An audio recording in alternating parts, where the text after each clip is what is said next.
Good morning, guys. It's PJ, and this is my final sermon draft for communicating biblical truth.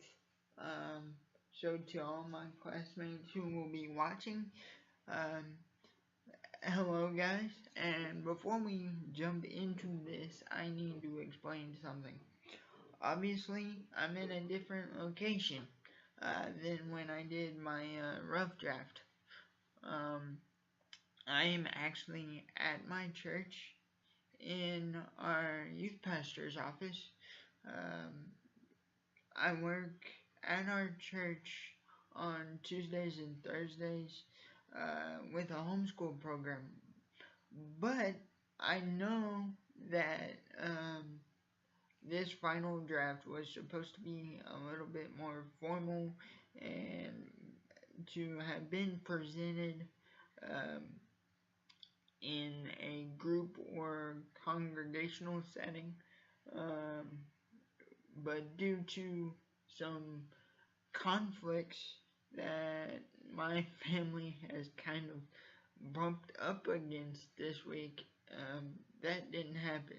So the school I work for has been great this week. They've told me work on finals um, and help us when you can. And our children's ministry pastor has been great this week as well. Our youth pastor is actually out this week, um, so he's like recorded in Justin's office if you need to. So that's what I'm doing. So let's jump into this here. Life is full of conflict. It is also full of joy. The problem with both of those things is that sometimes it is hard to see how they coexist with each other, or even if they can.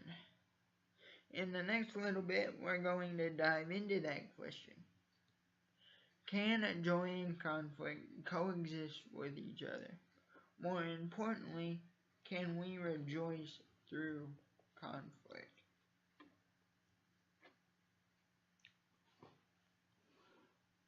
Before we answer that question, let's see what God has to say.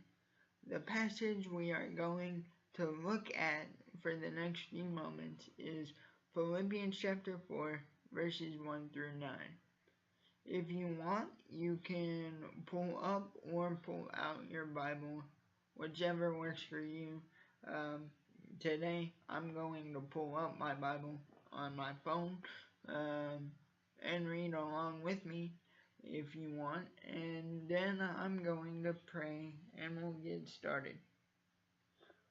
So, Philippians 4 1 through 9 says, Therefore, my beloved brethren, whom I long to see, my joy and crown, in this way stand firm in the Lord, my beloved.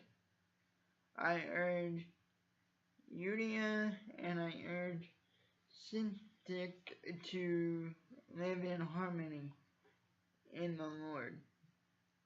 Indeed, true companion, I ask you also to help these women who have shared my struggle in the cause of the gospel, together with Clement also, and the rest of my fellow workers whose names are in the book of life.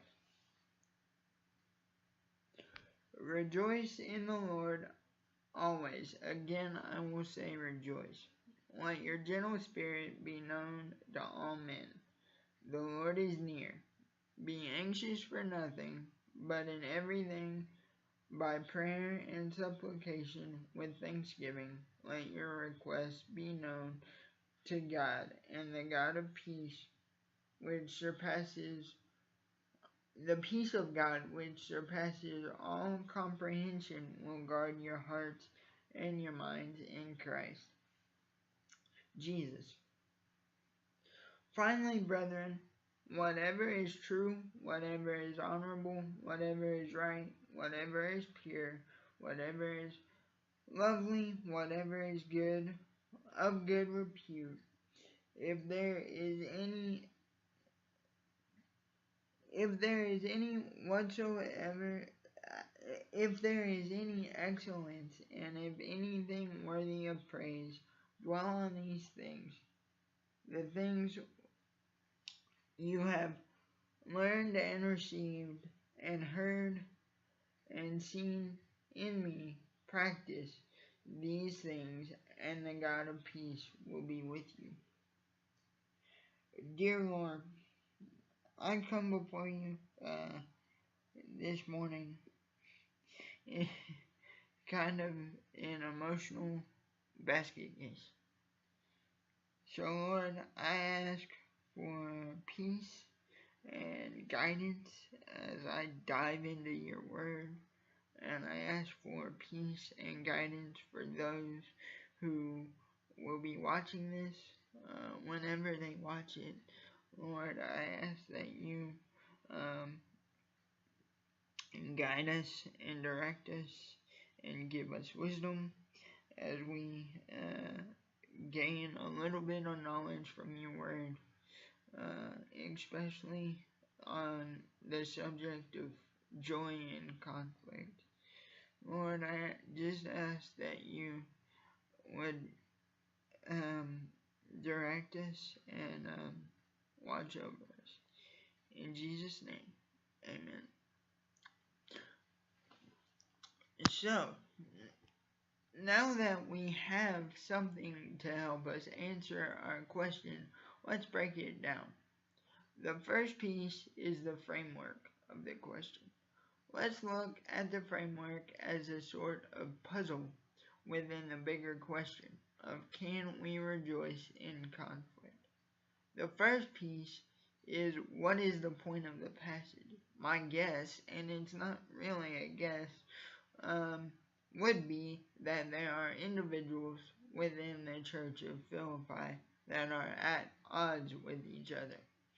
Like I said, that's not much of a guess anymore because Paul mentions two people by name in the passage who are at odds with each other. And to be honest, it sounds like a Baptist church, which I've grown up in Baptist churches my entire life, so I know that there can be times where there are members of the church that are at odds with each other.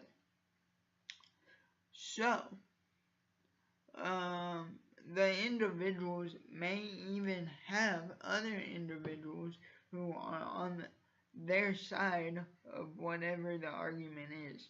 But this is speculation.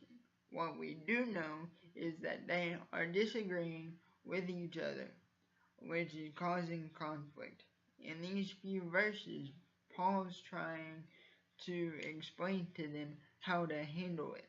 And one thing that I've found interesting as I've studied this passage over the last 8 weeks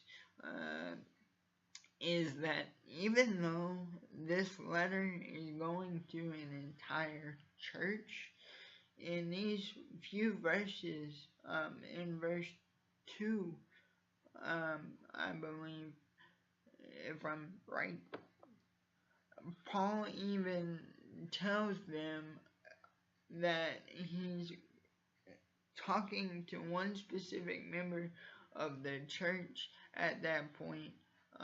He calls them his true companions, so we don't know who that is or what their status in the church is, but apparently Paul trusts that person enough to be the mediator between these two women who are having issues with each other. So I've found that interesting over the last couple of weeks. Now that we know that there seems to be something going on that's causing conflict of some sort, let's break it down even further. What does conflict mean? Because I've noticed throughout my life that sometimes we misunderstand something because we don't understand what that something is actually meant to mean. So, according to the Merriam-Webster dictionary, conflict is defined as strong disagreement between people or groups or things of that nature. Um, that result in the often angry argument. In layman's terms, conflict is something that causes someone to get really mad at someone else. If that doesn't describe what Paul's talking about, I don't know anything that would, because it honestly sounds like the argument between the two individuals named in verse 1 is causing a rift to form in the church. So, conflict seems like it can cause a lot of issues, but Paul told the church at Philippi that they were to rejoice through that conflict. So what does it mean to rejoice? Well, rejoice means to show joy, and joy is defined as a feeling of great happiness.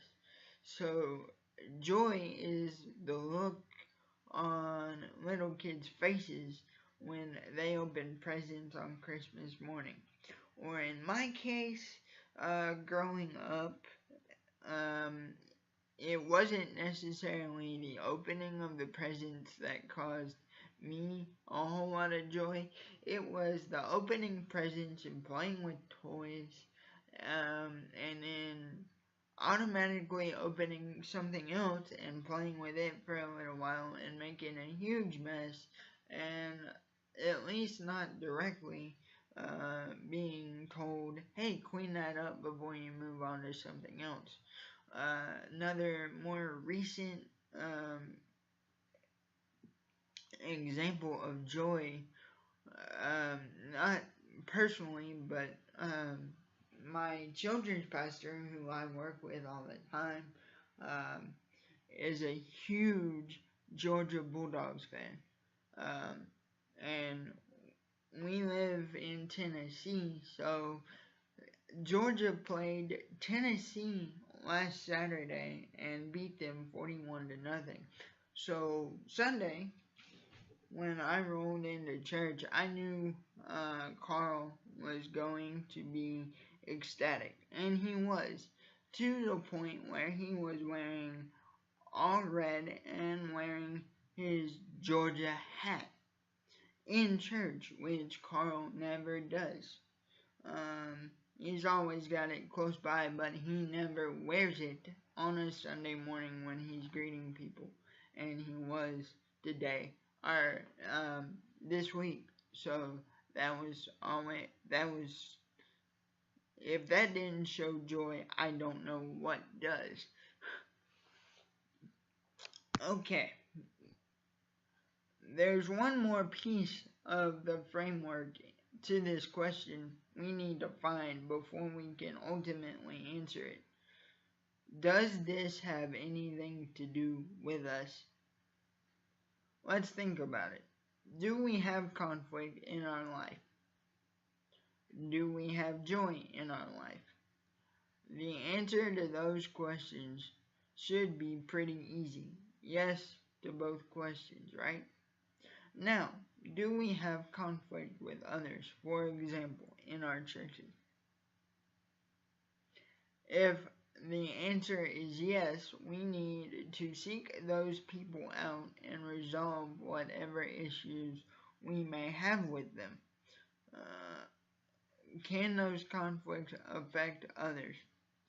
From what Paul is saying, the answer is yes. And if that conflict between two individuals can affect the rest of the church in their heyday, because if you think about it, the church at Philippi was one of the first major churches that Paul set up. Conflicts within the church can definitely affect others in today's day and age.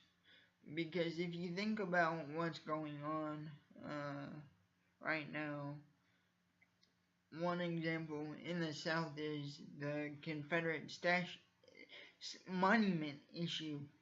Sorry, I can't talk today. But that issue is causing divides around and among a lot of people, because some think monuments should stay and some think the monuments should be taken down. So that's causing a big rift between people, even in the churches down here in Tennessee. So I think the answer to that question is a resounding yes. So now that the framework is up, let's see what we can learn from what Paul is saying. Can we rejoice through conflict? I believe the answer is yes. Can we rejoice through conflict? Like I said, I believe that answer is yes. Yes. What is this guy talking about? We can rejoice during and through conflict, because with or without it, we're still going to have conflict. So why not rejoice and make the conflict a little bit better? Let me give an example of what I mean. I have a baseball sitting on my desk that I was actually going to show you guys, but I left it sitting on my desk at my house. But if you guys watched my draft video, you should remember that it looks pretty dingy.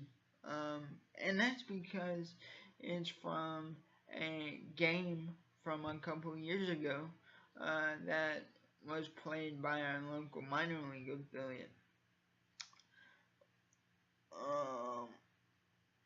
I'm not sure if you guys saw how much dinge and dirt the ball had on it in the previous video, but there's a lot. Everybody knows that balls are pretty white when the game starts, but as time goes on and it gets hit and goes through the dirt, it becomes a little dingier. My question to you is, does the fact that the baseball is a little dingier than when the game started, does it lessen the fact that it is a baseball? No. The dirt and dinge on the ball just means it is used. Take that all away and it's still a baseball. Conflict is the same way. Take the joy away and we will still have a conflict. So why not try and find ways that we can rejoice?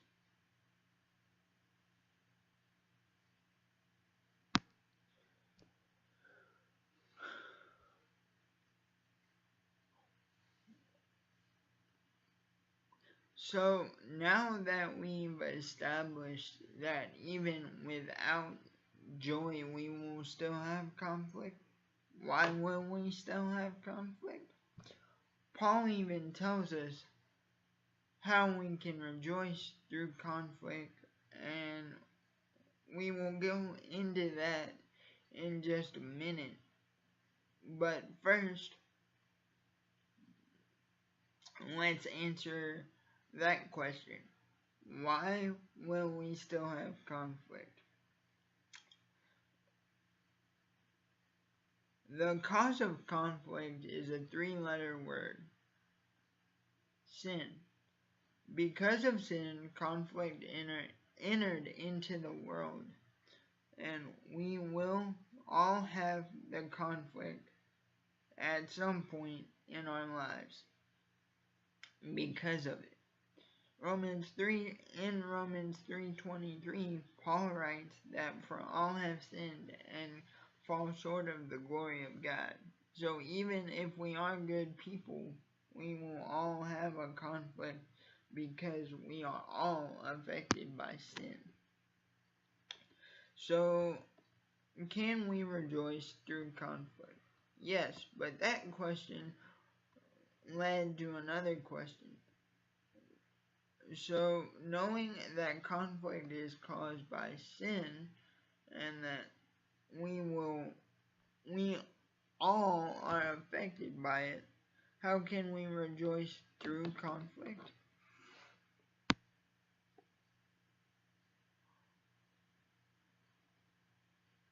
Well, first, are there different kinds of conflict? Yes or no? Are there different kinds of conflict? That is an interesting question. And answers could differ depending on who you ask. For the sake of not causing more conflict, let's just say the answer is yes. You're probably thinking, how does this guy know if there are different kinds of conflict? Well, think about it. You have different scenarios that you could go through in time, directly in time. Scenarios like a kid breaking their arm or your car breaking down. Even better would be forgetting to pay the light bill, or that you lost your job. So even if you remembered to pay the light bill, you could not pay the light bill because you didn't have the money. So what did those scenarios have in common?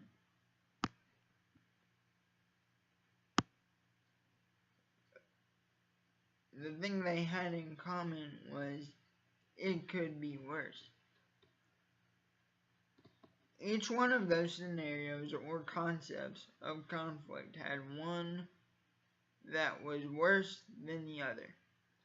Which is worse, having a flat tire on your car, or your kid breaking their arm, or forgetting to pay the light bill, or not even having the money to pay it?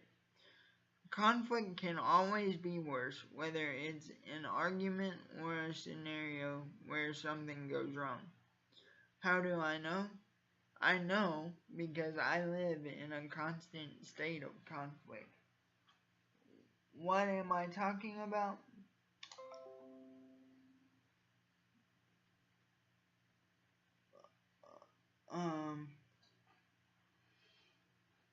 I have a disability. That disability causes me to have to use a wheelchair. This wheelchair. To me, that's a conflict.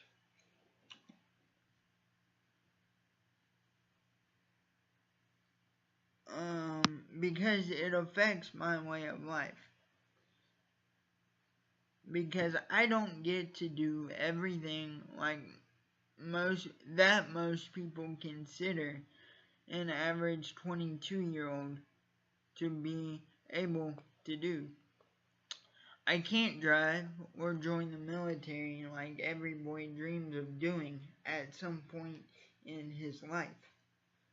Those are conflicts that I have to deal with every single day until I die. But I learned a long time ago that there are others with disabilities that are a lot worse than mine. Coming to those realizations was almost freeing to me because I didn't like how it made me feel to carrying those burdens. All those concepts and scenarios were how we can rejoice through conflict from a worldly perspective. But as Christians, Christians have another way. That way is through God. Sorry. God knows what conflicts we will face before we do. As a Christian, I learned that God knew what conflicts I would face before I would even face them. He knew I would never be able to drive. He knew that I would never be able to follow my boyhood dream of following my dad into the military. He knew of one conflict I didn't even mention in my previous point and didn't have any intention of mentioning before I sat down to write this sermon. He knew that the dad I had dreamed about always following into the military would one day walk out on my family because he didn't want to deal with the fact that he had a disabled son anymore. That wasn't the only reason my dad left, but it was the reason that has caused me the most conflict within me. And without God, I know I wouldn't be able to handle it. How has He helped me handle those things?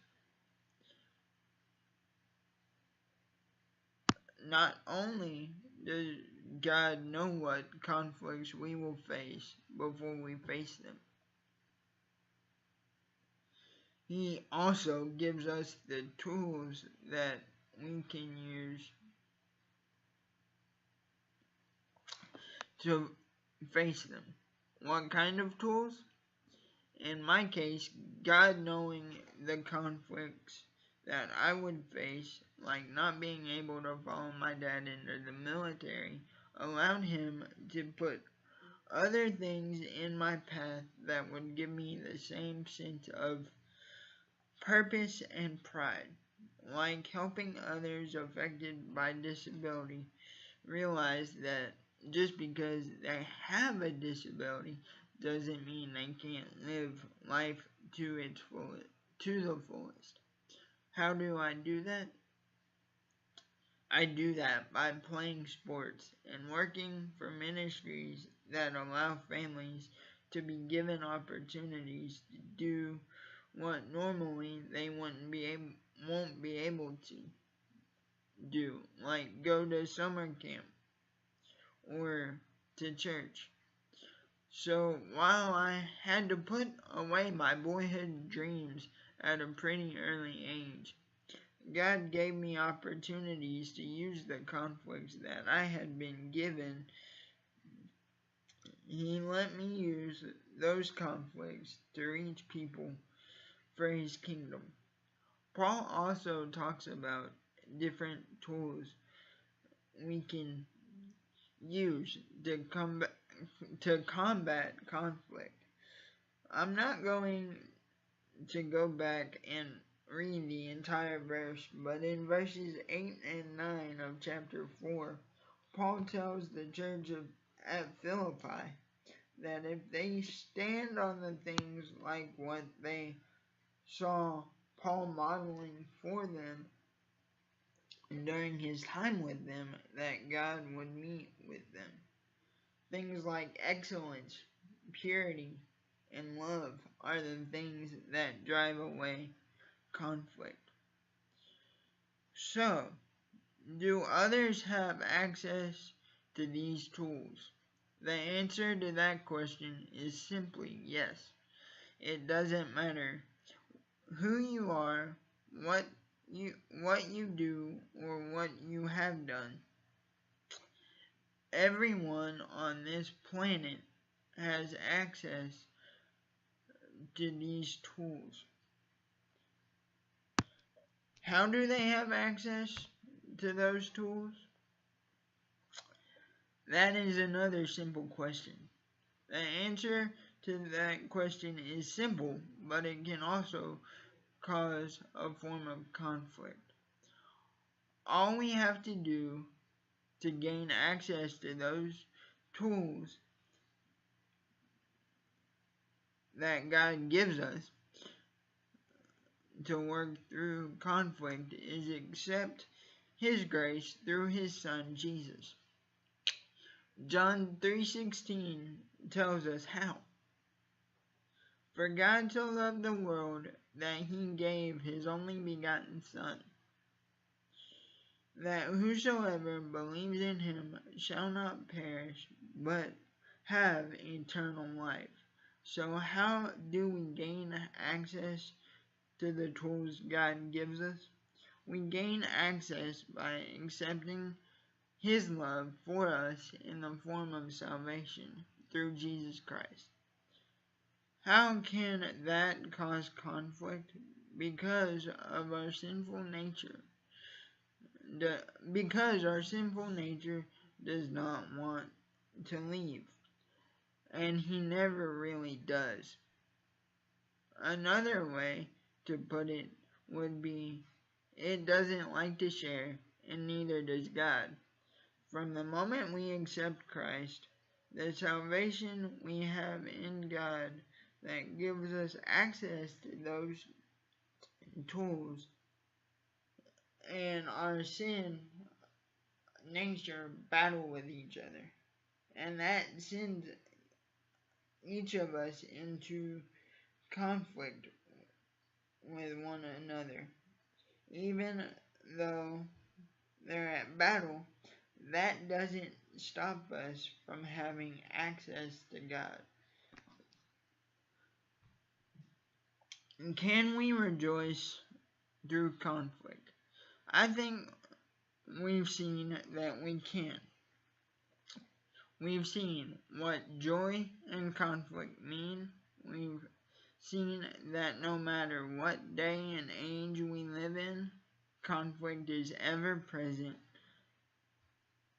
And we've seen that conflict can be different, and that it can be worse. More importantly, we've seen that God knows what conflicts we will face, and in knowing that, He's given us tools with which to battle it.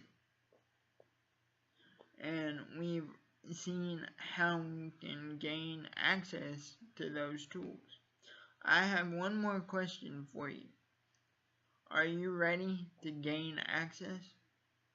If the answer is yes, just bow your head and say, God, I'm ready to stop fighting conflict on my own. I'm ready to have you in my life, and I give my confidence and my sin to you. Then I would find a local pastor to talk to about what your next steps in your Christian faith are. So guys, that's what joy in conflict looks like. Thank you for watching, and I hope that helps. If you guys have any questions or comments, leave them in the comment section below. Don't forget to like the video, and if you want to see more videos like this, subscribe to my channel. And until next time, I will see you guys later.